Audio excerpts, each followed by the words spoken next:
ఏం నాగమ్మా ఏం నాగమ్మా ఇక్కడున్నావు?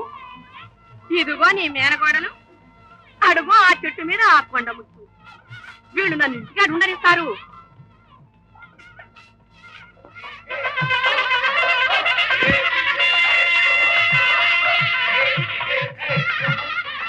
రాణివాస పల్లకిలాగుందే.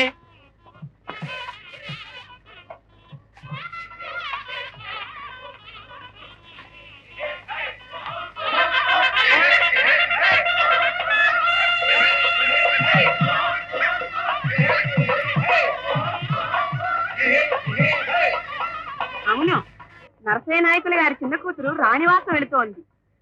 అదృష్టం అంటే అలా తోసుకు రావాలి. మహారాణి వారి ఇష్టసఖి కావడం మాటలా అన్నయ్య? అదేం మాటలే.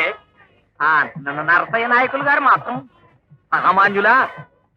వారంటే రాయల వారికి ఎంతో అభిమానం.